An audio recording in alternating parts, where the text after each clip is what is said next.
सभी सत्संगी भाई बहनों से कहना चाहूंगा, अभी का विषय आप लोगों के लिए बड़ा ही फलदायक विषय है। धर्म ग्रंथ में लिखा हुआ है, पूजा कोटि समं स्तोत्रं, स्तोत्र कोटि समं जपः, जप कोटि समो ध्यानं, ध्यान कोटि समो लयः। बाहरी पूजा पाठ करने से जितना पुण्य होता है उससे 1 करोड़ गुना अधिक पुण्य होता है जिस देवी देवता की पूजा करते हैं उस देवी देवता की स्तुति करने से। कहीं जाने की जरूरत नहीं, चुपचाप बैठ करके आंख मुंह बंद करके एकाग्रता पूर्वक उन देवताओं की स्तुति करिए।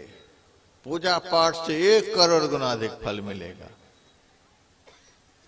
और स्तुति करने से जितना पुण्य होता है उससे करोड़ गुना अधिक पुण्य होता है जिस देवता की स्तुति कर रहे थे उस देवता के नाम का मन ही मन जप करने से।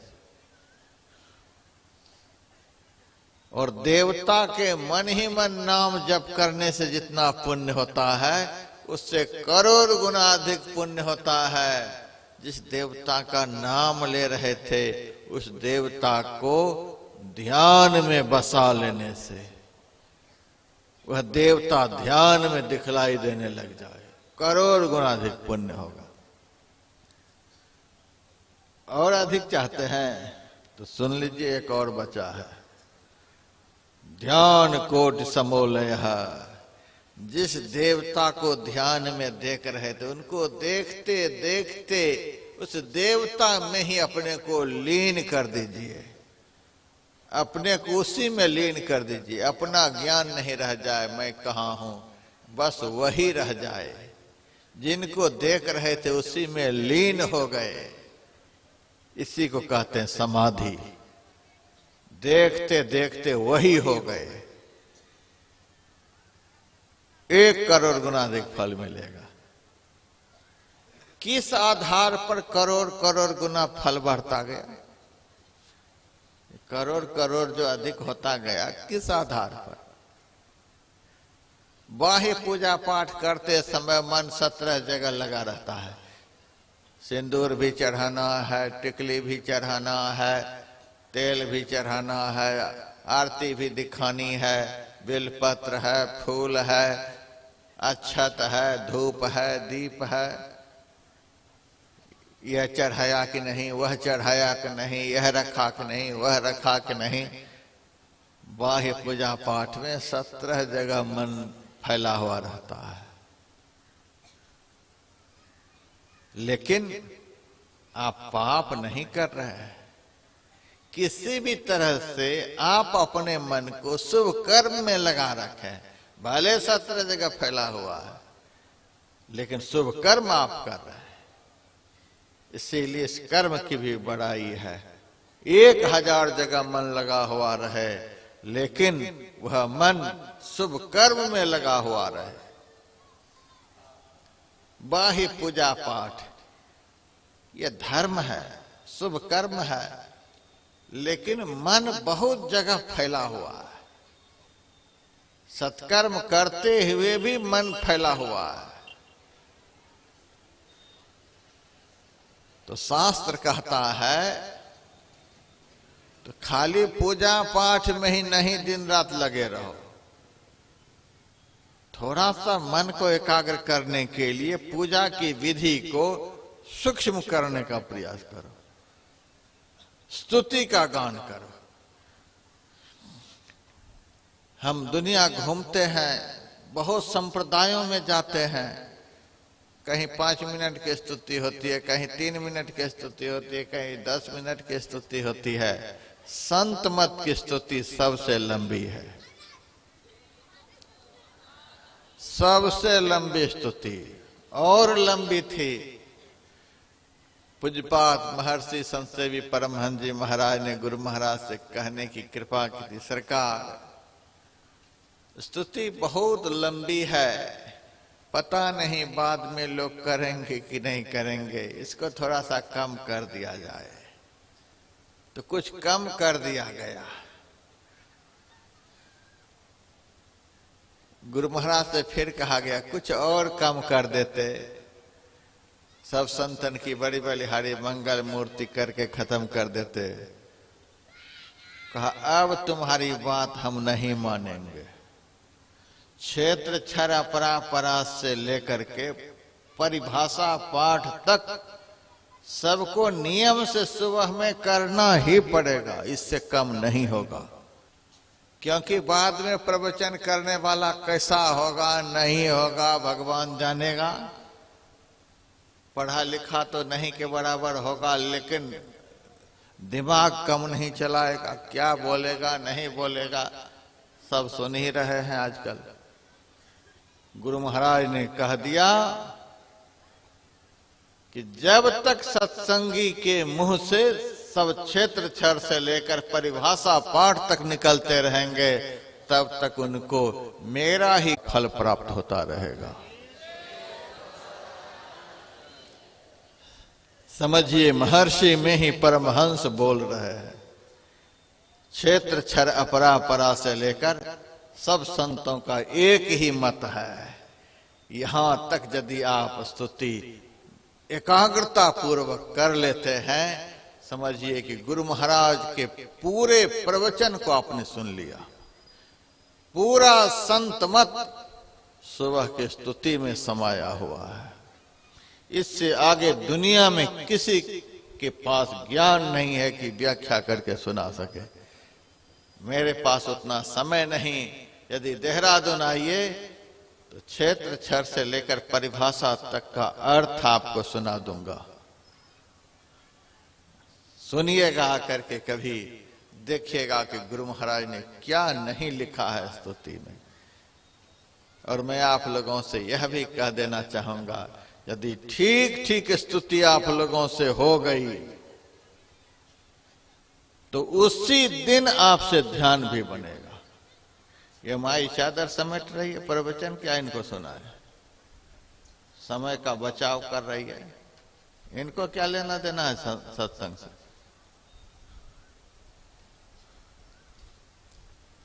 यदि ठीक ठीक स्तुति प्रार्थना हो गई तो समझिए उसी दिन आपसे ध्यान बनेगा।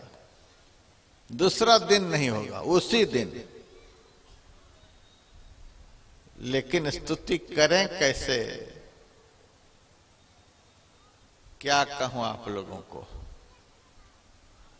हम तो देख रहे हैं, खेल हम देख रहे हैं।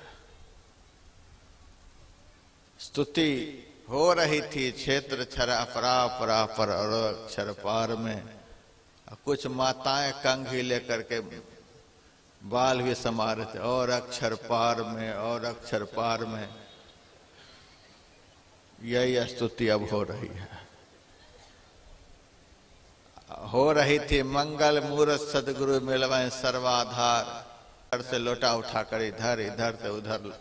मंगल मूरत सदगुरु मिलवाए सर्वाधार, मंगलमय मंगल करण।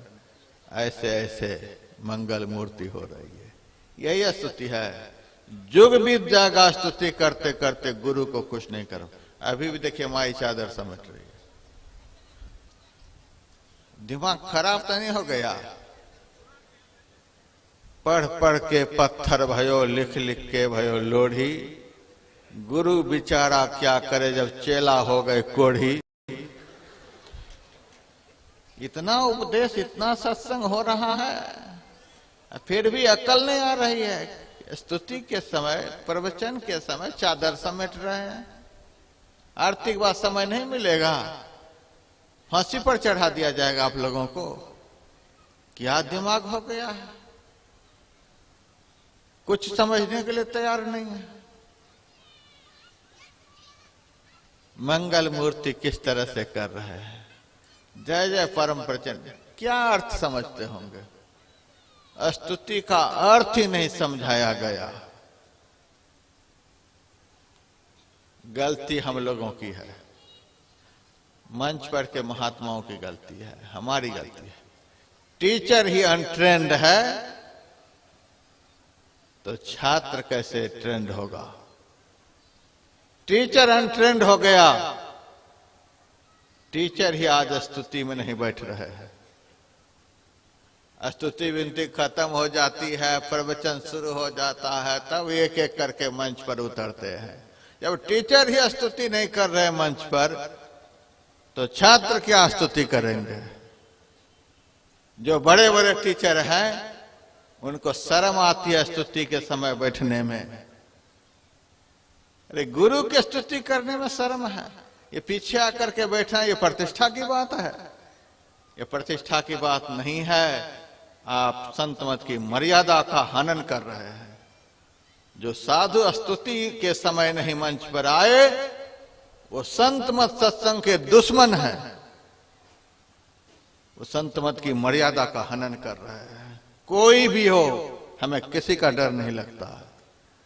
जो गुरु की स्तुति करने में अपने कमरे में बैठे हुए हैं, जो गुरु की गुणगान करने में कमरे में घुसे हुए हैं, चेलों से बातचीत कर रहे हैं, नाश्ता पानी कर रहे हैं, स्तुति से पहले नाश्ता पानी भोजन भात सब हो रहा है।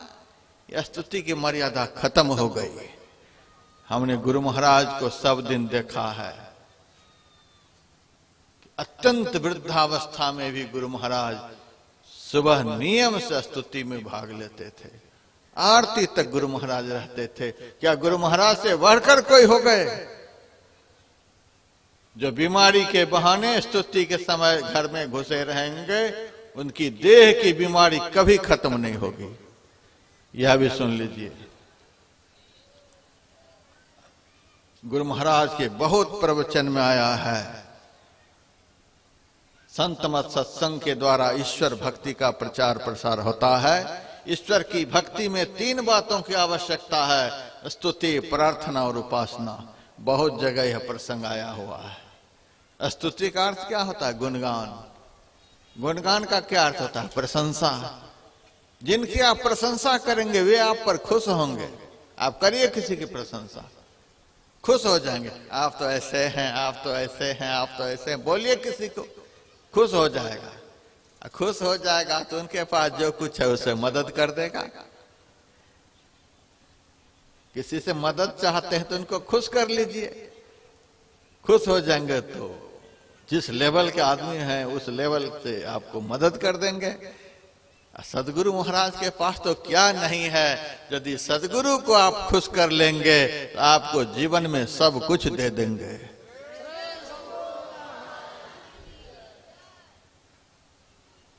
रामकृष्ण परमहंस जब खुश हो गए विवेकानंद के ऊपर, तो माथे पर हाथ रख दिया और कहा, बेटा लो, आज मैं तुमको सब कुछ देकर के भिखारी बन गया। सदगुरु जब खुश हो जाते हैं शिष्य पर, तो शिष्य को सब कुछ समर्पित कर देते हैं। और कपट परमोदारण कछ गुरु धरें छिपाई। गुरु अपने शिष्य से कुछ भी छिपा करके नहीं रखते हैं। सतगुरु सब कुछ दीन देत कछु ना रहे, हम ही अभागिनी नारी जो सुख तजी दुख लहे। सदगुरु जब खुश हो जाते हैं तो सब कुछ प्रदान कर देते हैं। मुझे बड़ी खुशी होती है जब मैं इस मंच पर सारे साधु समाज को स्तुति से लेकर आरती पर्यंत बैठे हुए देखता हूं। ऐसा साधु समाज को देखकर मुझे बड़ी खुशी होती है। ऐसे साधु समाज के लिए ही मैं बोलता हूं, तीर्थों को भी पवित्र करने वाले। ये भी यदि मोबाइल फर्रोस बन जाए तो हमको खुशी नहीं होगी। ये भी यदि उठ बैठ करने के लिए बीच बीच में जाते आते रहे, तब मैं तीर्थ स्वरूप नहीं कहूंगा, तब तो कुछ से कुछ कह दूंगा। मुझे बड़ी खुशी होती है। स्तुति का बहुत महत्व है। इष्ट को खुश करने का सबसे बड़ा संसाधन है स्तुति। यदि अपने इष्ट को खुश करना चाहते हैं तो स्तुति कीजिए नियम से। मुझे एक जगह पर एक साधु ने कहा, बाबा आप स्तुति करने के लिए आए, कुछ नाश्ता पानी नहीं कर लिए? मैंने कहा आपने किया? हाँ, हम तो दही चूरा चीनी खा लिए हैं। हे भगवान, एक साधारण देवी देवता की पूजा भी लोग घर में करवाते हैं तो दिन भर उपवास रखते हैं, और सदगुरु की पूजा करने के लिए दही चूरा चीनी केला खा करके मंच पर आए हैं। अनर्थ हो गया। खा पी करके स्तुति। देखिए, स्तुति के बाद हम दवाई लेते हैं। यदि दवाई नहीं लेंगे तो इतनी देर आपको कैसे सुना पाएंगे? एनर्जी लॉस होता है बोलने में। स्तुति के बाद हम थोड़ी सी दवाई मुंह में लेते हैं, आपके सामने लेते हैं, लेकिन सुना में कुछ भी नहीं। एक दाना अन्न मेरे पेट में नहीं है। कल एकादशी का उपवास था और अभी एक दाना अन्न पेट में नहीं, तो भी मेघनाद की तरह गरज रहे। गर्जने में कोई कमी है? स्तुति बहुत आवश्यक अंग है, गुरु को खुश करने का सबसे बड़ा साधन है। लेकिन स्तुति करें कैसे? आज मैं इस पर भी थोड़ा सा बोलूंगा। ध्यान तो हवा में उड़ा दूंगा। ध्यान की व्याख्या करने में हमको दिन भर भी लगता है, महीना भी लगता है, साल भी लगता है, घंटा भी लगता है, मिनट भी लगता है। हमारे ऊपर निर्भर करता है ध्यान को हम कितनी देर में खत्म करें। लेकिन ध्यान बनेगा कैसे? पहले तो हमें इस मुद्दा पर खड़ा होना है कि ध्यान बनेगा कैसे। ध्यान बनने के लिए हमको अपने को बनाना कैसा होगा, पहले तो इस पर ध्यान देना है। गुरु को खुश करना है। हम गुरु महाराज को देखना चाहते हैं, गुरु महाराज हमें अपना दर्शन नहीं करा रहे, इसका कुछ मतलब तो जरूर होगा।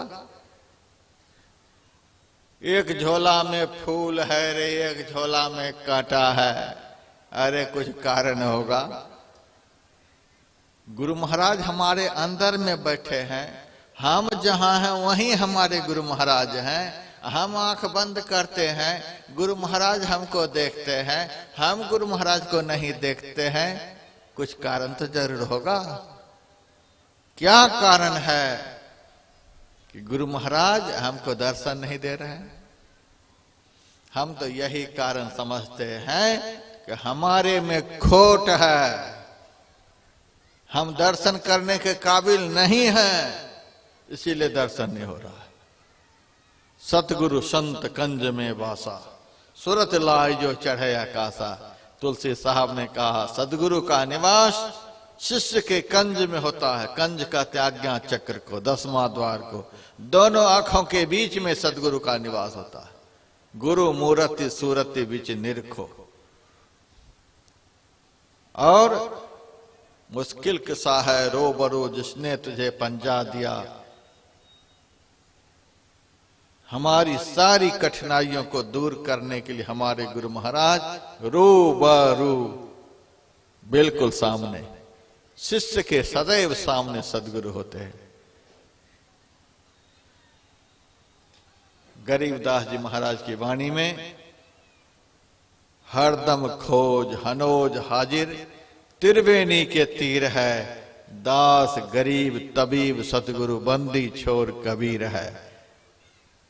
तबीब कहते हैं फारसी में वैद्य को। वह वैद्य हमारे अंदर में हमारे रोगों को दूर करने के लिए कहाँ बैठे हैं? त्रिवेणी के तीर है, जहां इड़ा पिंगला का मिलन होता है, वहीं पर सदगुरु का निवास होता है। वे वैद्य हमारे जन्म मरण के दुख को हरण करने के लिए दोनों आंखों के बीच में बैठे हैं, और हम देख नहीं पा रहे हैं। हमारे सामने बैठे हैं और हम नहीं देख पा रहे हैं। कारण क्या है नेरे सूझत नहीं लियानत ऐसो जिंद, तुलसी या संसार को भयो मोतिया बिंद। मोतिया बिंद की बीमारी हो गई है। 2 आंखें हैं तो भी दिखलाई नहीं दे रहा है। ये मोतियाबिंद क्या है? एक आंख में राग, दूसरे आंख में द्वेष। द्वेष जो है पवित्र दृश्य को ओझल कर देता है। अभी गुरु महाराज के भजन में आप लोगों ने सुना, घट बिचा जब तमाशा है साधो, उसी भजन में आया, करो निज घट के तलाशा, अपने घट की खोज करो। करो निज घट के तलाशा, अपने घर की खोज करो कि अपने अंदर में वो आपा है कहाँ। हमारे अंदर में सतगुरु महाराज कहाँ विराजमान है, लेकिन हम तो दूसरे घट की तलाश कर रहे हैं। ये तो ऐसा आदमी है, वो तो ऐसा आदमी है, ये तो ऐसा पाप कर लिया, उन्होंने तो ऐसा कर दिया। हम दूसरे के घट के तलाश करने में जो दिन रात लगे रहते हैं, इसीलिए अपने घट में कुछ देख नहीं पा रहे हैं। जब दूसरे का देखना बंद करेंगे तब अपने अंदर में दिखना शुरू होगा। हम दूसरे के बुराइयों को दिन रात देखने में लगे हुए हैं। ये मोतियाबिंद क्या है? काकभूषण ने तो कहा ज्ञान विराग नैन उर्गारी, ज्ञान और वैराग नेत्र है। यहां दोनों नेत्र खत्म हो गया। ज्ञान का नेत्र खत्म हो गया, दूसरे का द्वेष देखते देखते, दोष देखते देखते, दूसरे का दोष देखते देखते ज्ञान का नेत्र खत्म हो गया, मोतियाबिंद छा गया। और दूसरे में राग रखते रखते वैराग रूपी नेत्र खत्म हो गया। यह मेरा है, यह मेरा है, यह मेरा है, यह मेरा है। बस मेरा मेरा करते हुए पेड़ा खाते रह गए, ध्यान खत्म हो गया। राजस्थान गया मैं सत्संग करने के लिए, एक सत्संगी के घर खिलाया पिलाया, पलंग पर बिठाया और सारे परिवार को बुला करके परिचय देने लगा। महाराज जी, यह मेरा बेटा है, यह मेरी बेटी है, ये मेरा नाती है, ये मेरी नातिन है, ये है वो है, यह मेरा, यह मेरा। सब सुन सुन करके मैं परेशान हो गया, झोला उठाया, बस चल दिया। अब पैर पकड़ कर लटक गए। महाराज आप नाराज होकर के जा रहे हैं। अरे पागल, जब सब तुम्हारा ही यहाँ है, मेरा कुछ यहाँ है ही नहीं, यहाँ रहकर हम करेंगे क्या? तभी बोल रहा है यह मेरा है, यह मेरा है। कुछ भी तो मेरे लिए रखो कि एक गिलास पानी भी देगा हमको। सब मेरा ही है, सब मेरा ही है। जब तुम्हारा ही सब है, हमारा यहाँ कुछ है ही नहीं, तो काहे के लिए हम यहाँ रहेंगे? यही है राग की दृष्टि। सब कुछ समर्पण कर गुरु की सेवा करनी चाहिए, यह वैराग की दृष्टि है। सब कुछ गुरु महाराज का है, सब कुछ गुरु महाराज का है, और आप कह रहे हैं यह मेरा है, यह मेरा है, यह मेरा है। जब आपका ही है तो आप फिर अपने को संभालिए। गुरु महाराज के पास काहे जाते हैं कोई दुख होता है तो? जब आपका ही है, जब दुख होता है तब सब गुरु महाराज का हो गया, और जब अनुकूल है तब मेरा है। ऐसा नहीं होता है। राग के कारण वैराग की आंख खत्म हो गई, और द्वेष के कारण ज्ञान का नेत्र खत्म हो गया। यही मोतियाबिंद है। इसी कारण हम कुछ नहीं देख पा रहे हैं।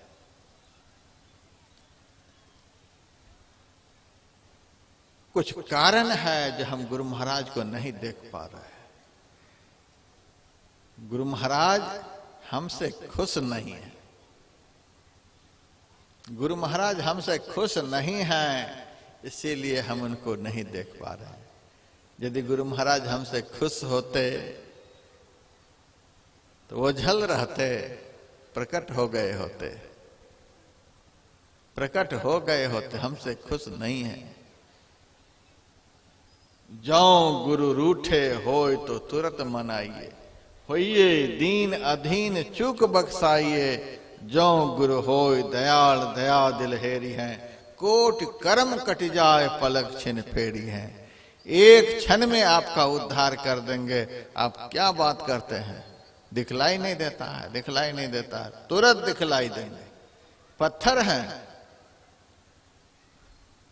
दुनिया का सब कुछ हमें दिख रहा है, गुरु महाराज नहीं दिखलाई दे रहे हैं, कुछ कारण जरूर है। कारण यही है जो हम उनको खुश नहीं कर पा रहे। जब स्तुति करने के समय ही आप कंघी चला रहे हैं, स्तुति करने के समय ही आप पेशाब करने के लिए जा रहे हैं, स्तुति करने के समय ही आप चादर समेट रहे हैं, स्तुति के समय ही आप नाश्ता पानी कर रहे हैं, स्तुति के समय ही आप आ रहे हैं जा रहे हैं, तो आप कैसे गुरु को प्रसन्न करेंगे? स्तुति वह क्रिया है जिस क्रिया के करने से इष्ट प्रसन्न होते हैं। गुणगान गुरु को खुश करने का सबसे बड़ा संसाधन स्तुति है। और स्तुति किस तरह से करनी चाहिए? भगवान श्री राम ने बतलाया स्तुति करने के लिए।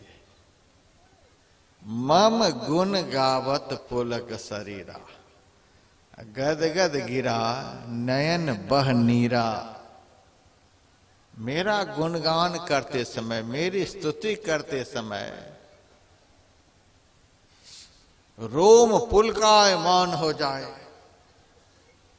सब रोम प्रफुल्लित हो जाए, गदगद गिरा, वाणी गदगद हो जाए, स्पष्ट वाणी नहीं निकल पाए, दोनों आंखों से आंसू बहे। हे गुरुदेव, हम जन्म जन्म के पापी आपका दर्शन नहीं कर पा रहे हैं, जन्म जन्म से दुख में पड़े हैं। गुरु महाराज दर्शन देकर मेरा उद्धार करें। इतने साल हो गए दीक्षा लिए हुए, सरकार मैंने संसार को खूब देखा, आपको नहीं देख पाए। रोए गुरु महाराज की प्रार्थना कर करके, स्तुति कर करके। राम बोल रहे हैं कि स्तुति कैसे की जाती है।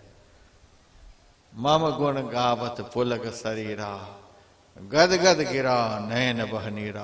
आंख से आंसू की धारा बहे। गुरु का गुणगान करते समय आंख से आंसू की धारा बहे। और एक बात मैं और सुना देना चाहूंगा, स्तुति वही कर सकता है जिनको अपने अंदर में कोई गुण नहीं दिखलाई देगा। जिनको अपने अंदर में कोई गुण नहीं दिखलाई दे, जिनकी स्तुति करे उनमें कोई दुर्गुण नजर नहीं आए। जिनकी हम स्तुति करें उनमें कोई दुर्गुण नजर नहीं आए और अपने अंदर कोई सद्गुण नजर नहीं आए, तब ठीक ठीक स्तुति होती है। मन में ऐसा हो हमारे पास यह है तो हमारे पास वह है, हम तो ऐसे हैं, हम तो वैसे हैं, इतने बड़े ध्यानी हैं। एक सत्संगी ने मेरे से पूछा कि महाराज आप किस ईस्वी में दीक्षा लिए? हमने कह दिया 82 ईस्वी में। अच्छा 82 में लिए, हम तो 1960 में लिए हैं। कहने का मतलब आपसे ज्यादा, आपसे पुराने हम हैं। हमको धौंस दे दिया कि आपसे हम पुराने हैं। मैंने कहा कि 60 में दीक्षा लिए, गए कहां तक? है तो वहीं पर। दीक्षा तो लिए 60 में, लेकिन है वहीं पर, हनोज रोज अव्वल, वहीं पर अब तक है। केवल ईस्वी गिन करके आप बताना चाहते हैं कि हम इतने पुराने हो गए। आप पहुंचे हैं कहां? गाड़ी बहुत बढ़िया है, स्पीड कुछ भी नहीं है, उस गाड़ी की कोई कीमत नहीं। भले ही साधारण सड़ा हुआ घोड़ा जुता हुआ टमटम हो, वह यदि घंटा में 10 किलोमीटर भी चलता है तो वह उस गाड़ी से बढ़िया है। जो चले उसकी महिमा है, जो चले ही नहीं खूब बढ़िया दिखाई पड़े।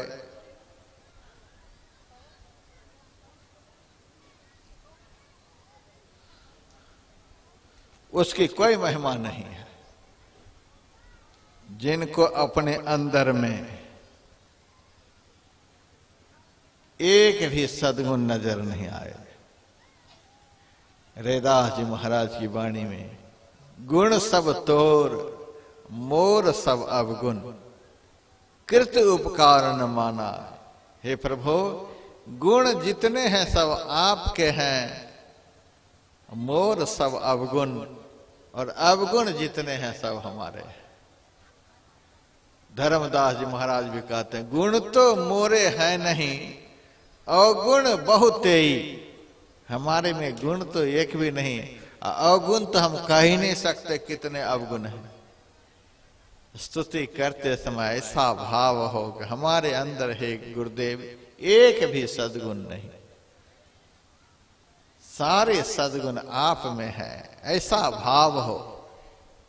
जब अपने अंदर के दुर्गुण की विकरालता का दर्शन होगा तब आंख से आंसू निकलेगी। जब तक आंख से आंसू नहीं बहे तब तक समझ लेना है स्तुति नहीं हुई। निकल रही आंसू किसी को, हम तो देख रहे हैं, हम तो कभी कभी आंख खोलते हैं इसीलिए देखते हैं कि स्तुति करते समय रो कौन रहे। आंख पत्थर बन गई है, आंख से आंसू नहीं निकलती। बेटा बीमार हो जाए झरझर आंसू, पेट में दर्द होने लग जाए झरझर आंसू, व्यापार में नुकसान हो जाए झरझर आंसू, घर नहीं बने झरझर आंसू, बेटा को नौकरी नहीं मिले झरझर आंसू, दुनियावी चीजों के लिए झरझर आंसू। गुरु को खुश करके मोक्ष रूपी फल पाना चाहते हैं, उसके लिए आंख पर पत्थर पड़ा हुआ है, आंसू निकलते नहीं। दिखावटी आंसू से मैं कह दूं कि आंसू निकलनी चाहिए तो आप भिक्स लगा लीजिएगा, कल तो रहेंगे ही नहीं। भिक्स लगा करके ऐसे बनावटी से काम नहीं चलेगा, बहुत बनावटी भी करते हैं। मुंबई में एक बहुत बड़ा साहूकार था, उसकी मां मर गई, 100 साल की मां थी, मर गई। अब इतना संपन्न घर का आदमी, कभी रोने धोने का अवसर ही नहीं आया था। अब रोने के लिए किसी को आए नहीं, बुढ़िया मरी पड़ी है, रोने के लिए किसी को आए नहीं, रोने का अवसर ही नहीं आया था।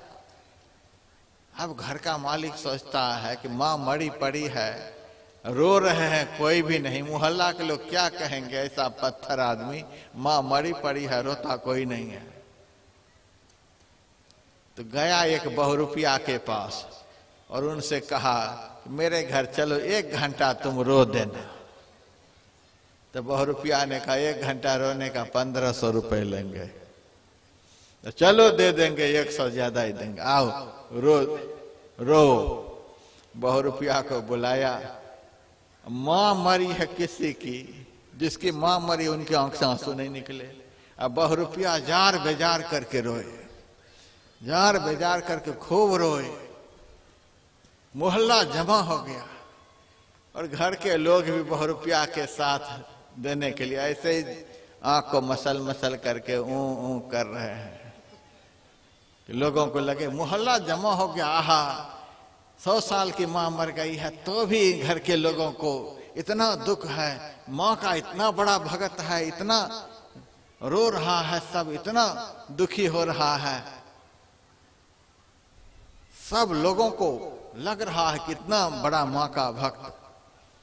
जब बहुरूपिया रो भी रहा है, घड़ी भी देख रहा, रो भी रहा है, घड़ी भी देख रहा है। जब 1 घंटा पूरा हो गया तो रोना तुरंत बहुरूपिया का बंद हो गया और कहता है 1 घंटा मालिक पूरा हो गया, दो 1500 रुपए। सबके बीच में बोल दिया, सबके बीच में बोल दिया। अब तो जो बुलाने के लिए गया था उनका सर भारी हो गया, अरे पागल बीच में काहे बोल गया कि 1 घंटा पूरा हो गया। सब पोल ही खोल दिया कि महाराज हमको क्या पता कि आप दुनिया को दिखाने के लिए हमको बुलाए हैं, हमको क्या पता, तुमने तो सब किए किराए पर पानी फेर दिया, अब 800 रुपए भी नहीं दूंगा, बेइज्जत करा दिया। लोग क्या कहेंगे कि दिखाने के लिए बहुरूपिया को बुलाया था। तो इस तरह से रोने से भक्ति सिद्ध नहीं होती है। इसीलिए भगवान राम ने कहा चौथी भगति मम गुण गना करई कपट तजी गान। आंख से आंसू बहे, दुनिया के लोग समझे कि बहुत बड़ा भगत है, इस भावना से रोना, इसको रोना नहीं कहते हैं। राम ने कहा मम गुण गावत पुलक शरीरा, गद गद गिरा नयन बहनीरा। और सबरी माँ को देखिए, जब राम गए हैं उनकी कुटिया पर, तो सबरी मैया किस तरह से स्तुति करती है। पानी जोरी आगे भई ठाढ़ी, प्रभु ही बिलो की प्रीति अति बाढ़ी। सबरी किस तरह से स्तुति करती है। माताओं की संख्या ज्यादा है, सबरी यहां ज्यादा है। सबरी को राबरी नहीं बन जाना है, सबरी बन करके सुनिए। सबरी राम की स्तुति किस तरह से। पानी जोरी आगे भाई ठाढ़ी, राम के सामने सबरी उठ करके खड़ी हो गई। दोनों हाथ जोड़ करके, दोनों हाथ जोड़ करके रखेंगे तो कंघी आप कैसे उठाएंगे, लोटा कैसे उठाएंगे, गिलास कैसे उठाएंगे, चादर कैसे समेटेंगे, ये सब आफत अपने खत्म हो जाएंगे। स्तुति के समय दोनों हाथ को जोड़ करके रखें। पानी जोरी, सबरी पढ़ी लिखी नहीं थी, जंगली जाति के घर में जन्म, तो भी स्तुति करने का ज्ञान कितना है कि पानी जोरी, दोनों हाथों को जोड़कर आगे भाई ठाढ़ी, राम के ठीक सामने, राम सामने, राम के सामने सबरी हाथ जोड़कर। प्रभु ही बिलो की, राम की तरफ देख रही है, आंख है राम की तरफ, सामने खड़ी हैं, हाथ दोनों जोड़ करके। प्रभु ही बिलो की प्रीत अति बाढ़ी, प्रेम की बाढ़ आ गई है, दोनों आंख से आंसू झर रही है। अब स्तुति किस तरह से। कही विधि स्तुति करूं तुम्हारी, अधम जाति में जड़मति भारी, अधम ते अधम, अधम अति नारी, तिन मह मैं अति मंद अघारी। मैं आपकी स्तुति किस तरह से करूं। मैं नीच जाति की, पापों की जन्मभूमि, अधम से अधम हूं। हमारी बुद्धि भी अधम है, हमारा विचार अधम है, सब तरह से मैं अधम हूं। मैं आपकी स्तुति किस तरह से करूं। आप तो महान पुण्यात्मा पुरुष हो, मैं महान पापी हूं, आपकी स्तुति मैं किस तरह से करूं। इतने से ही राम खुश हो गए। इस तरह से यदि स्तुति की जाए तो इष्ट प्रसन्न हो जाते हैं। राम खुश हो गए और राम ने कहा तुम्हें स्तुति करने के लिए नहीं आती है, ठीक है तू पढ़ी लिखी नहीं है, स्तुति करने के लिए नहीं आती है तो बैठ बैठ, मैं पढ़ा लिखा हूं, वशिष्ठ जी से पढ़ करके आया हूं, मुझे स्तुति करने के लिए आती है, तू बैठ, आज मैं तुम्हारी स्तुति करता हूं। ऐसी मां सबरी को राम ने अपने सामने बिठा लिया। हाँ, ऐसी भक्तिन मेरे सामने खड़ी है, ऐसे की तो स्तुति करनी चाहिए। ये मेरे सामने हाथ जोड़ करके खड़ी है, कहा तू बैठ, आज मैं तुम्हारी स्तुति करता हूं। कह रघुपति सुनु भामिनी बाता, मानो एक भगति कर नाता। हे भामिनी तू मेरी बातों को सुनो, मुझे एकमात्र भक्ति से संबंध है। तुम्हारे जैसे भक्त यदि हमें जीवन में मिल जाए, उनसे मेरा संबंध स्थापित हो जाता है। इस तरह से स्तुति, इष्ट प्रसन्न हो जाता है, इष्ट खुश हो जाता है। ऐसा भाव लेकर के आप लोगों को मैं सिखला रहा हूं। यह प्रवचन का समय नहीं है। बाबा देवी साहब प्रवचन नहीं करते थे, वे अपने सत्संगी को पढ़ाते थे। प्रवचन बहुत हो चुका है, उसी प्रवचन का करामात है कि प्रवचन हो रहा है, लोग चादर समेट रहे हैं। प्रवचन हो रहा है, लोग चादर समेट रहे हैं, ये प्रवचन का करामात है। प्रवचन हो रहा है, लोग उठ बैठ कर रहे हैं। प्रवचन हो रहा है, लोग आ रहे हैं जा रहे हैं, यह प्रवचन का करामात है। प्रवचन खत्म हो गया, अब पढ़ाई की जरूरत है। संत मत के सत्संगियों को पढ़ाना है, बच्चे की तरह पढ़ाना है। हम पढ़ा रहे हैं, चादर समेट रहे हैं। पढ़ाना है सबको कि किस तरह से स्तुति करनी चाहिए। पहले स्तुति सीख लीजिए। पानी जोरी आगे भाई ठाड़ी, सब लोग अपनी अपनी जगह पर बैठिए स्तुति के समय में। कल मैंने सुनाया था, जहां कहीं भी सत्संग में जाइए, स्तुति के समय में पंडाल में रहिए। स्तुति से पहले आप पंडाल में होइए और स्तुति में भाग लीजिए।